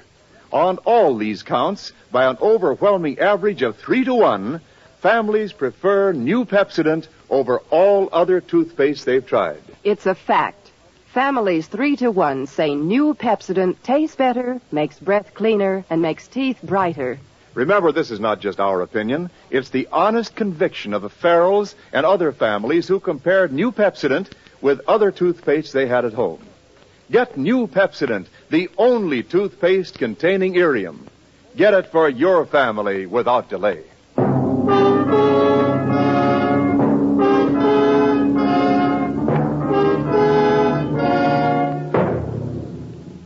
We continue with The Adventures of Philip Marlowe, created by Raymond Chandler and starring Van Heflin, who appears by arrangement with Metro-Goldwyn-Mayer, producers of the Technicolor musical Fiesta, starring Esther Williams.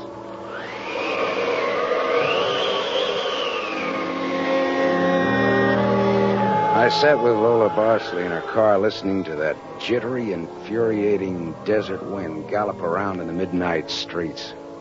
I just told her about the Latin-looking man I'd found in Waldo's room in a very dead condition. I held her hands until they stopped trembling. Then I gave her the few remaining details. He had a gun in a shoulder holster, but someone had strangled him before he could use it. Someone? Waldo? Maybe. You see that convertible coupe 2 cars ahead of us? It's been there for hours.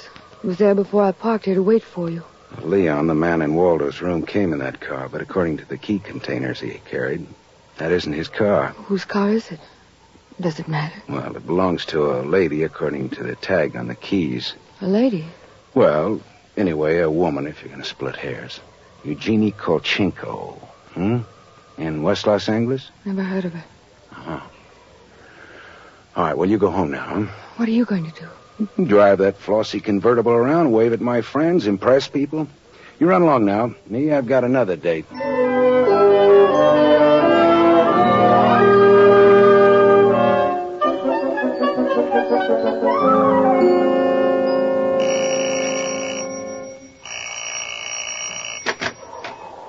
Yes? What is it, please? Miss Eugenie Kolchenko? Yes? What is it? Did you lose or misplace a pigeon gray convertible coupe? What are you saying? Now, don't be alarmed. I found it and I brought it home to you. Come in, please. It is a reward you wish. Shall we say... Snap out of it, Dragon Lady. Who was he? Who was who? The little guy, Leon. You loaned your car to. He's dead. Who was he? Oh, no. Oh, yes. Eugenie. Darling, come here, please. What's the matter, honey? Who is this man? I came about Miss Kolchenko's car. What about her car? The gentleman who borrowed it couldn't return it on account of he isn't alive. He's dead. Darling, he's dead. Well, that's putting it more bluntly, of course. Dead, huh? Completely. Who are you? Philip Marlowe, private investigator. My card. Mm-hmm. You told the police yet? Never do at once what can be deferred pending negotiations. Aesop. I might negotiate. Oh, peachy. What do you know, Marlowe? A man named Waldo was shot in a bar tonight. I happened to have the inside as to who he was, and when I visited his apartment tonight, I found this Leo Balsanos dead. He wouldn't have had $500 in 20s on him, would he? No, but this Waldo had over $700 on him when he was killed at that cocktail bar, mostly in 20s. Is there a basis there for negotiations yet? Very well, Marlowe. I'm a married man.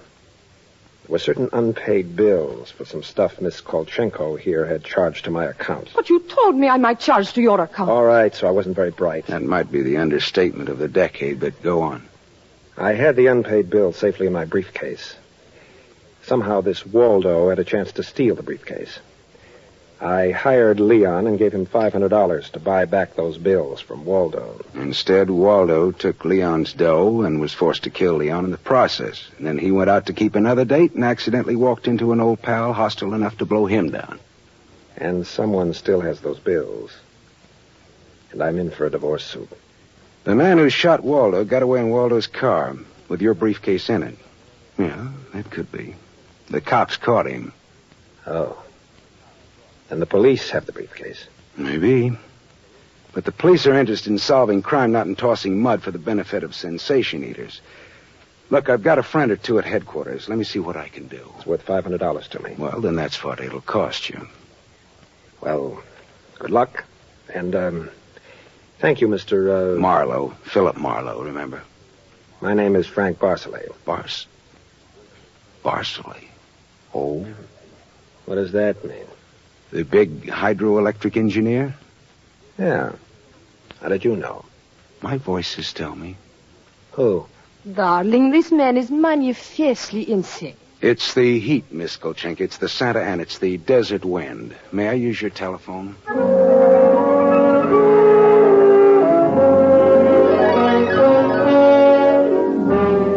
Someday I must tell you about Ibarra. Salt of the earth, Ibarra, detective lieutenant over at Central Homicide. I phoned Ibarra from Miss Kolchenko's house and told him where he could find a well-dressed cadaver named Leon and furnished a few small details. I gave Ibarra time to check my tip, and then I went down to see the good lieutenant and told him why I'd been up in Waldo's room, only to find Leon instead of a certain lady's string of pearls. Pearls, eh? Well, I thought Waldo might have them up there. Whose pearls were they? A lady's. Go on. Or they might have been in Waldo's car that Waldo's killer drove away in. Yeah. What, yeah? They might have. Also a batch of unpaid bills charged to the account of a certain Frank Barcelay? Yeah. Uh-huh. Well, now, the police aren't interested in domestic scandal. They want to prevent or to solve crime, right? So I've got $500 for the police fund if those pearls and those bills are returned to their rightful owners. Quit your kidding. No, it's a valuable necklace. Yeah? There's your necklace. That's it. 41 pearls, perfectly matched diamond propeller clasp. That's it. That's the one. Take it away, Marlowe. On the level? Just tell me straight what it's all about, all I ask. Sure. Well, this Waldo was blackmailing a wife with the pearls, and her husband with the bills, a guy by the name of Barcelay. Well, Barcelay sent Leon to get the bills from Waldo. Instead, Waldo killed Leon, then stepped out and happened to get shot by that guy at the bar. Now, if Barcelay's name stays out of the paper, I get $500, and that goes to the police fund. We'll keep him out. Well, now, I'm not in this case for money. I just want to get back the bills and the pearls. As you say, Marlowe, the police aren't in business to sling mud. Well, you can deliver the pearls to the lady yourself if you like. She lives at... No, Marlowe. You better take them to her. You see, except for the diamond propeller clasp on them, they're phony. Phony? But... All but the clasp, Marlowe. All but the clasp.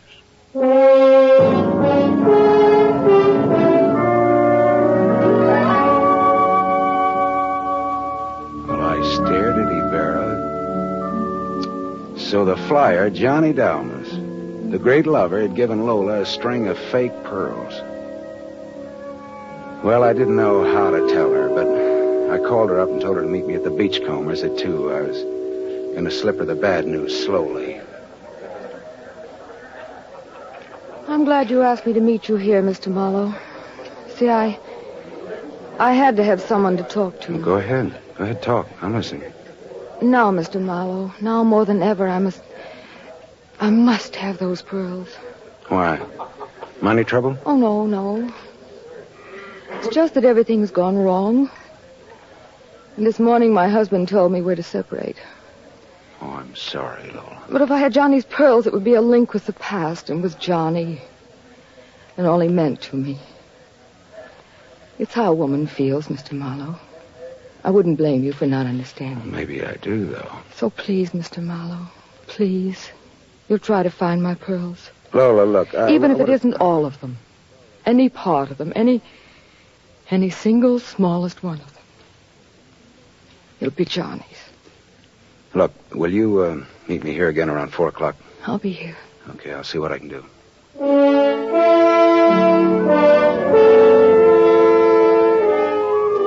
There was only one earthly decent thing I could do. I took Lola's glass pearls to a jeweler, and I had him take off the diamond clasp and put it on one of those strings of so-called simulated pearls that they sell you for $3, tax included. And I went back to keep my 4 o'clock date with Lola at the Beachcombers. Well, Mr. Marlowe, anything new? Yes, the police found some pearls in Waldo's car. They found my pearls? No, not exactly. Not exactly. Well, Waldo was getting set to gyp you, Lola. He had the diamond clasp of your necklace attached to a string of cheap imitations. And then he sold the real pearls. Oh, how... Oh. These are the imitations here. Yes. But it is my clasp. The clasp is real. Is that all right? Yes, it's the clasp that Johnny Dalmas gave me. Of course it's all right. Oh, that's swell. And thank you so much, Mr. Marlowe. Forget it. I won't. Not ever. Well, is this goodbye? Yeah, I think so. You'll never get over Johnny Dalmas, Lola. If anybody ever bothers you again, though, well, let me know. Name's Philip Marlowe.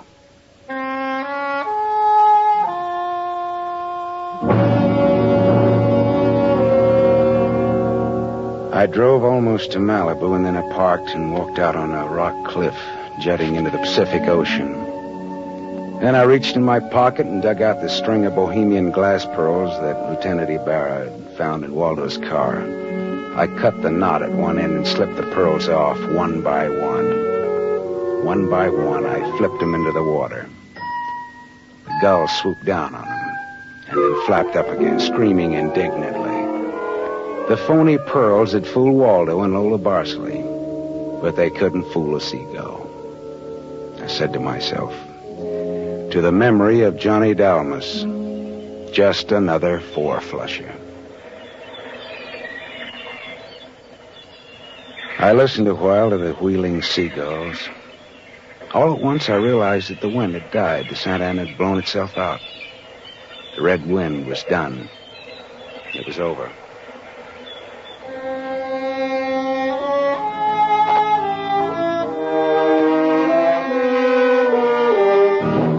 You have just heard Van Heflin starring in the first of a new mystery series, Raymond Chandler's The Adventures of Philip Marlowe, brought to you by the Lever Brothers Company, makers of Pepsodent. Have you tasted the new Pepsodent toothpaste? Its lingering, minty flavor is so fresh and inviting, families prefer it by an overwhelming average of 3-to-1 over all other toothpastes in a recent nationwide test. They said new Pepsodent tastes better, makes breath cleaner, and makes teeth brighter. Remember, new Pepsodent gives you more invigorating irium foam. It sweeps dulling film away. No wonder it's the 3-to-1 favorite with families all over America. Get new Pepsodent with irium for your family right away. Tonight's story on the adventure of Philip Marlowe was based on Red Wind, written by Raymond Chandler, creator of Philip Marlowe, the screen's most famous private detective. It was adapted for radio by Milton Geiger. Heard with Van Heflin was Lorene Tuttle as Lola Barsley. And this is Wendell Niles inviting you to listen again next week at this same time to another exciting story on the adventures of Philip Marlowe, starring Van Heflin with a distinguished cast. This is NBC, the National Broadcasting Company.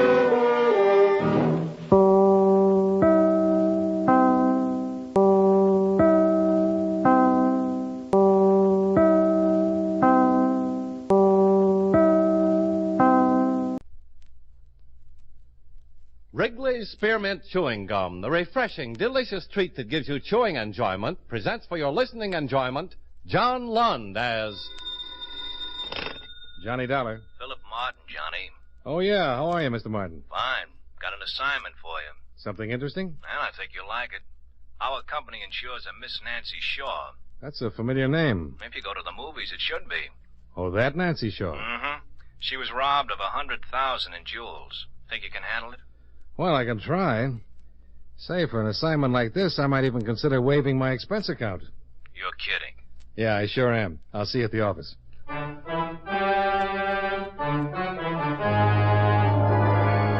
The makers of Wrigley's Spearmint Chewing Gum bring you John Lund in another adventure of the man with the action-packed expense account, America's fabulous freelance insurance investigator. Yours truly, Johnny Dollar.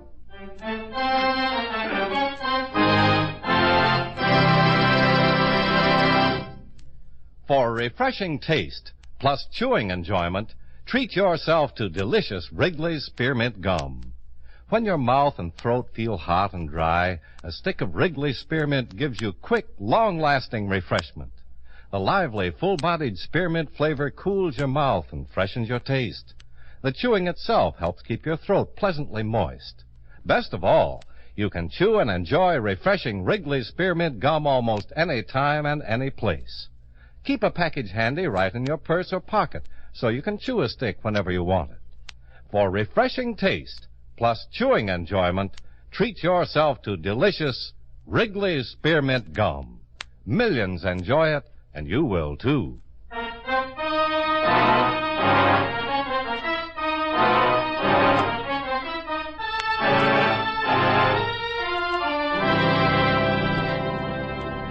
Expense account submitted by Special Investigator Johnny Dollar to Home Office, Columbia All Risk Insurance Company, Hartford, Connecticut. The following is an accounting of expenditures during my investigation of the Nancy Shaw matter. Expense account item 1, $193.80, plane fare and incidentals between Hartford and Los Angeles. I arrived at the International Airport at 11 a.m., hired a car, and drove directly to Santa Monica, where I registered at a hotel. Shortly after that, I drove to the Santa Monica police station and introduced myself to Sergeant James Dodd. Oh, I've been expecting you. Your company sent a teletype. I understand this isn't the first of this type of robbery. No, been 3 others. Same M.O. Always knows the setup of the house, goes directly to whatever he or she is after. Why, you think it might be a woman? But you never know. Each time it's been wealthy families, twice people in the picture business. Here's a list of the articles stolen. Quite a list. Any of the stuff shown up yet? Not yet, but it will. Miss Shaw was robbed night before last. Sunday, maid's night out. Each one's been like that. Always the maid's night off. Always the people are out to dinner or something. Whoever it is, very well informed. I've got to run out and talk with Miss Shaw. Nice girl. You'll like her. Malibu, number 915. Straight out the highway, turn in the gates at the colony.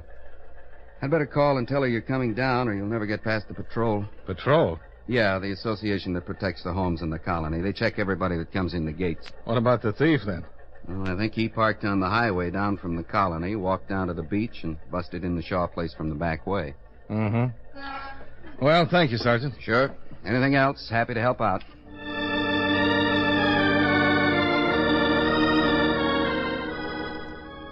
Took me about half an hour to reach the colony at Malibu, where the patrol at the gate stopped me.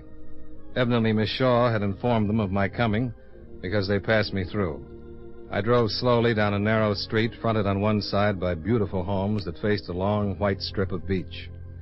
I was met at the door of number 915 by a maid who showed me through the attractively furnished home to a glassed-in cabana overlooking the ocean. Nancy Shaw, one of the biggest stars at the box office, rose to greet me. She was wearing a white sunsuit, and as she walked toward me, I had the sensation my hair had caught on fire. Mr. Dollar? Yeah. How do you do, Miss Shaw? Sergeant Dodd called, said you were coming down. I, just left him. Nice cop. Sit down. Make yourself comfortable. I'll, try. Something wrong? It's a little warm. How about a drink? Fine. Bernice? What'll it be? Anything with a thermostat in it. Gin and tonic? That'll do it. Yes, ma'am. Bernice, bring Mr. Dollar a gin and tonic, and I'll have the same. Yes, ma'am. It's a wonderful house. Thank you. I wouldn't live anywhere else. But isn't it quite a drive to the studio? Oh, well, when I'm working, I'm generally up around 6. Hardly any traffic. I get there in 25 minutes. Cigarette? No, thanks. Tell me about your work, Mr. Dollar. Well, there's not much to tell. I'm a freelance investigator. Insurance company's got a job, they call me, And you investigate. That's about it.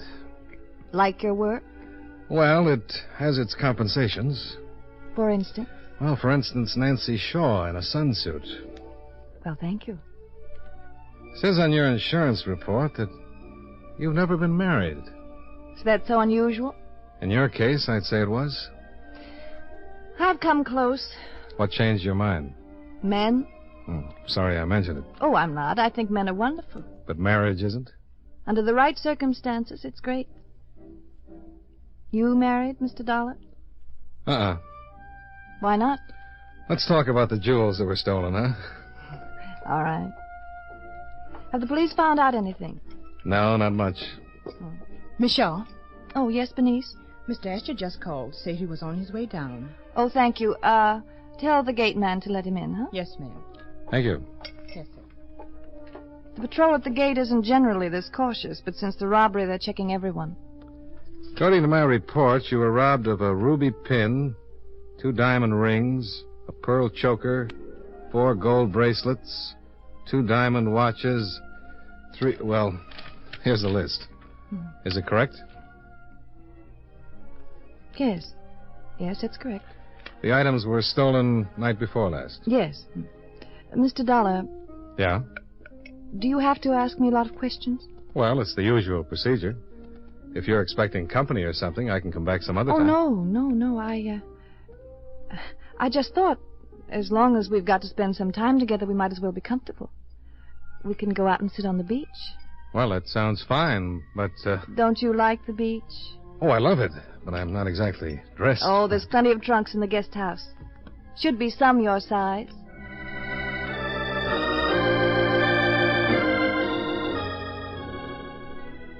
I met her on the beach. She'd changed from the sunsuit to a red bathing suit. She was stretched out in the sand, her face turned up to the sun, and her blonde hair spread out around her shoulders. Hi. Hi. Here. Spread out this towel. Get yourself some sun. Okay. You're a little white. More of a pearl gray, I'd say. Trunks look fine. I hunted high and low for a pail and a shovel. Gonna dig in the sand? I don't think I've been out on the beach like this since I was 8. I had a pail and shovel then. Seemed only fitting and proper. Might be fun at that. Oh, sure. Didn't you used to build castles with moats around them? Let the ocean come in and fill them up? No, I didn't get to the beach much before I came to California. Then I was a little old for building castles. Oh, you're never too old to build castles. But then there's always some guy who comes along, you know, running as though he was in training for a 4-minute mile. Never sees your castle and plump. Runs right over it. Yeah. Yeah. I've had it happen. But you said you never built castles. Not in the sand. But I've built them. And they've got stepped on. Can always build another. I did. Another. And another. And now you're living in one. A big, beautiful one. Right on the beach. Mm-hmm. What's your castle look like, Mr. Dollar? Oh, I design all kinds. Sometime when I've got a pail and a shovel, I'll show you. And the name is Johnny. All right, Johnny. Sometime you build me a castle. Sure. Hey, you've got a visitor. Huh? Guy just came out of your house. He's headed this way. Tall, dark, looks like an ad for strength and health. Exactly. Dave Asher. Old friend? Nope. We're engaged. Oh. Hello, Dave. Didn't Bernice tell you I was coming down? Yes, she told me. This is Mr. Dollar. How do you do? This is Dave Asher, Mr. Dollar. He's happy to meet you. Really? Don't sulk, Dave. Tell Mr. Dollar you're happy to meet him. Why? Because it's too nice a day to put up with one of your moods. Is this guy the reason you haven't been available for the last few days? I only met Mr. Dollar an hour ago. Then you won't miss him. Goodbye, Mr. Dollar. Goodbye. Have a nice trip. I don't think you get the point. Oh, sure I do. You're unhappy, so you're leaving. Mr. Dollar, maybe you don't know it, but Miss Shaw and I are engaged. I know it. Dave, for once in your life, try to I act drove all the way down here to see you. I haven't seen you since Sunday night, and there's a few things I like to settle. In private. Now, maybe you get the point, Mr. Dollar. I'm not leaving. You are. Oh, now, this is really too much. No, wait a minute. Maybe I'd better You go. stay right where you are, Johnny. Oh. Oh, it's Johnny. Yes, it's Johnny. My family thought it up. You're a pretty funny man, huh? Now, you listen to me. You just go right back out to your car and drive yourself away from me. I'm not leaving until he does. I beg your pardon. You're leaving, and you're leaving right now. Now, turn around. You're serious? I was never more serious in my life. Now, get off the beach. We're through. Fine. Hi. I'm sorry, Johnny. Cigarette? Thanks.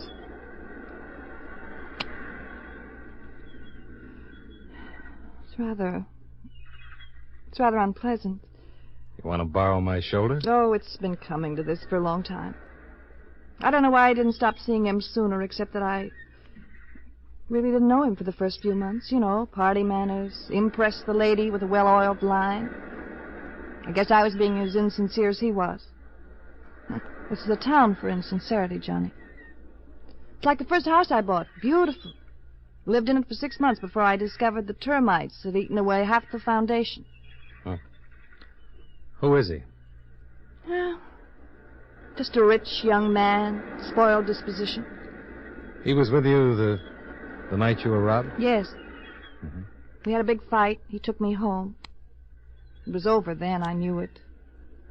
And I have to admit I was a little dewy-eyed over having made one more mistake. And when I discovered the jewelry was missing, it was just too much. I must have cried for 2 whole hours. I have to go to a party tonight, Johnny. Dave and I were invited. What'll I do? Have a headache? Oh, that's too easy. He'll be there with someone. What are you doing tonight, Johnny? No plans. Will you take me to the party? Gonna show him you don't care, huh? I don't want to show him anything. I'd like to show myself. I play a lousy second fiddle. You don't have to play anything. Just take me to the party. When you get bored, say goodnight.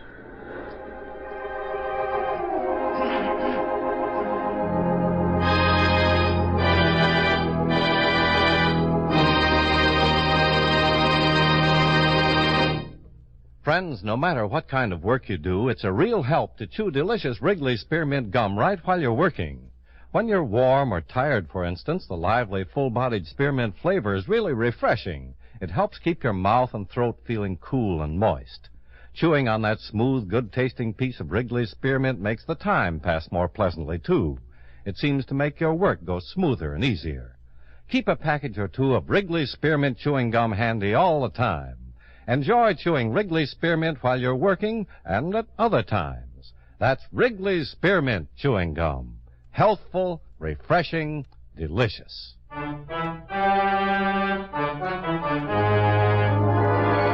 And now, with our star, John Lund, we bring you the second act of Yours Truly, Johnny Dollar.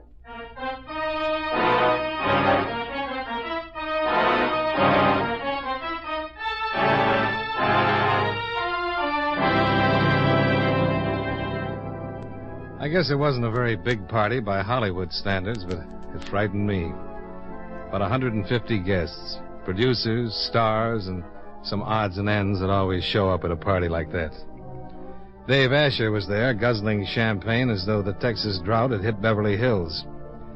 About midnight, the party was under full steam, and Nancy led me outside, where a long walk stretched out over half an acre of lawns and wound around a big lighted swimming pool. Having fun? Well, I'm a little out of my element. I thought being together might make the difference. Being with you is the nicest thing that's happened in a long, long time. But I'd rather be sitting on the beach. Yes, that would be nice. Johnny, Hmm? kiss me.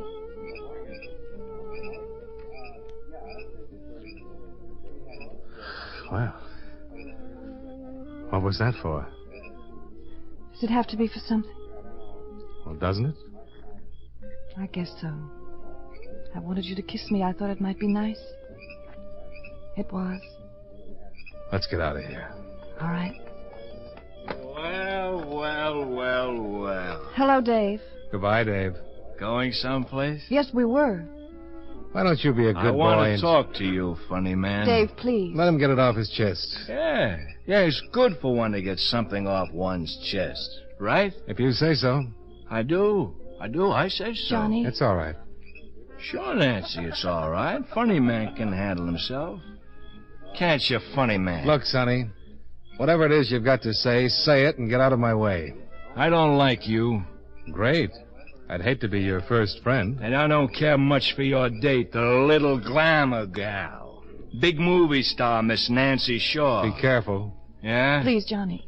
Okay. Get out of my way, Mr. Asher. I don't think so. Well, then it's about time you got your first lesson. Occasionally, you're bound to run into guys like me. And what do I learn? To wish you hadn't. Can he swim? Like a fish. Let's go sit on the beach. Let's.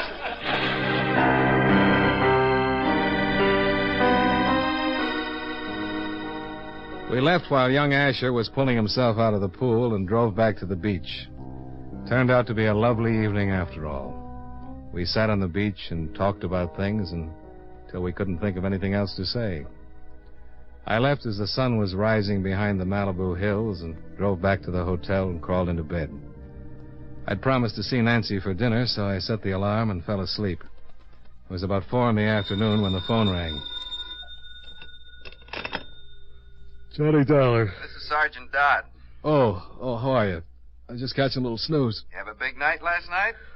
Well, I don't know. Nothing special. Why? You made the papers, front page. Huh? Yeah. Says here you knocked some young socialite into a swimming pool.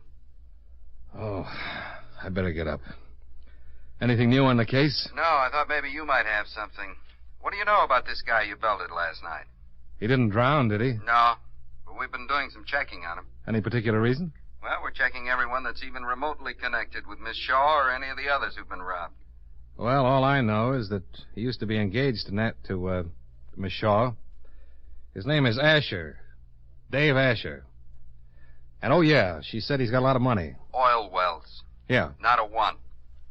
What do you mean? I mean, he looks like a phony. Nobody's ever heard of him. He's certainly not in oil. Does he have money? Yeah, but not as much as he pretends. 3 months ago, he didn't even have a bank account, and he was living in a $7 a week room. Huh. Just thought you might be able to tell me something more. No, I can't. But I'll see what I can find out. Okay. Give my regards to Miss Shaw. I'll do that.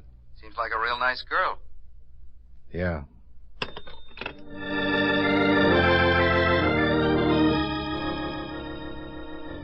A half hour later, I pulled up to the beach house, got out, went down the steps to the front door, and rang the bell. It had been a long time since I'd felt like that.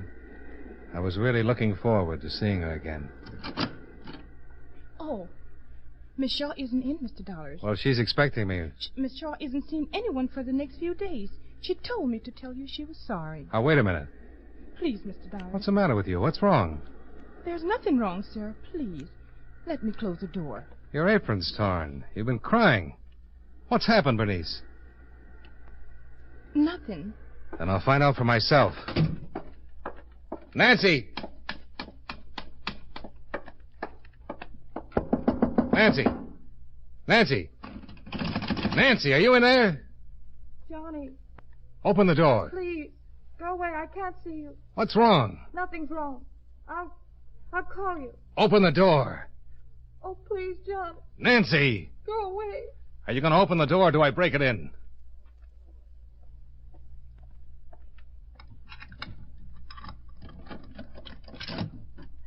Johnny, I didn't want to see you. I didn't want any more trouble. Honey, who did it? Oh, please. Please don't do anything. Don't say anything about it, please. The publicity would be awful. Come on. Sit down. Oh. Have you seen a doctor? No. Bernice called him. He should be here any minute.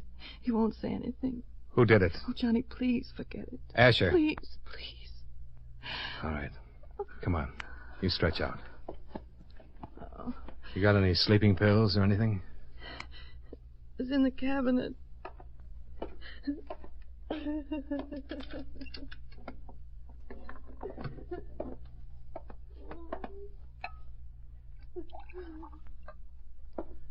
Here. Take a couple. Come on. Now, you just relax till the doctor gets here. You'll be all right. All right. You just take it easy. Okay? Okay.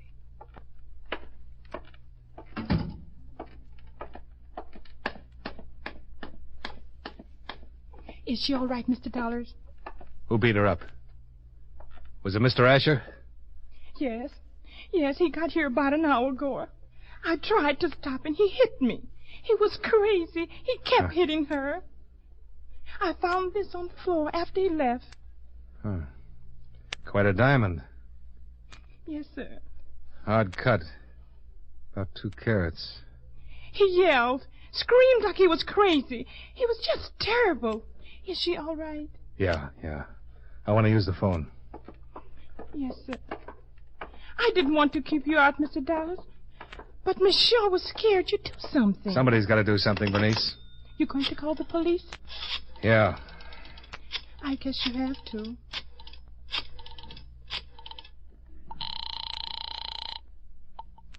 City Hall. Sergeant Dodd, please. Thank you.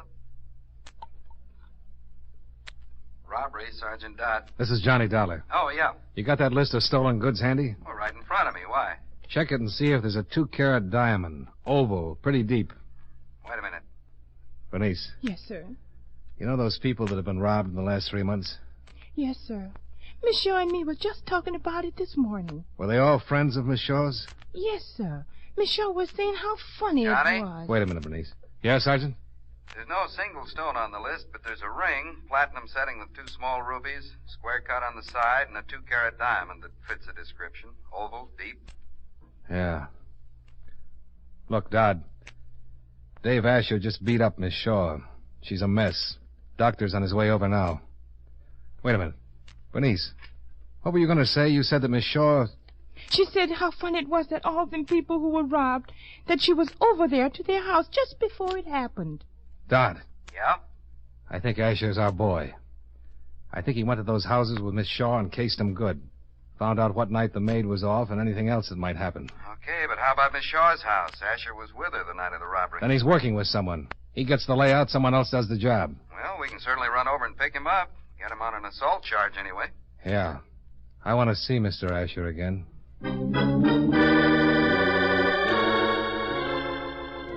Sergeant Dodd gave me Asher's address in Santa Monica Canyon and said he'd meet me there. I looked in on Nancy, who was getting drowsy. Then I told Bernice I'd check back to see what the doctor's report would be, and then left for Asher's place. Yeah?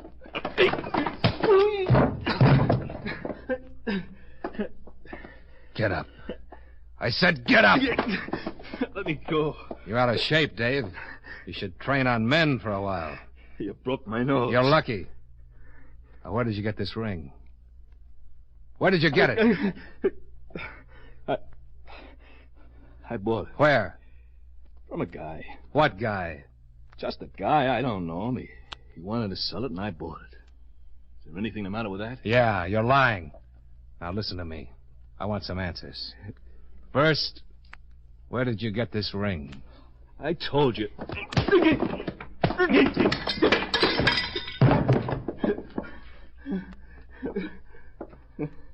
Can you hear me? Yeah. You've been going to parties with Miss Shaw, casing the house, then someone else has been doing the jobs. Right? Okay. No, wait a minute. Wait a minute. Am I right? Yeah. Yeah, you're right. Who are you working with? Name's Fisher. Stanley Fisher. Where is he?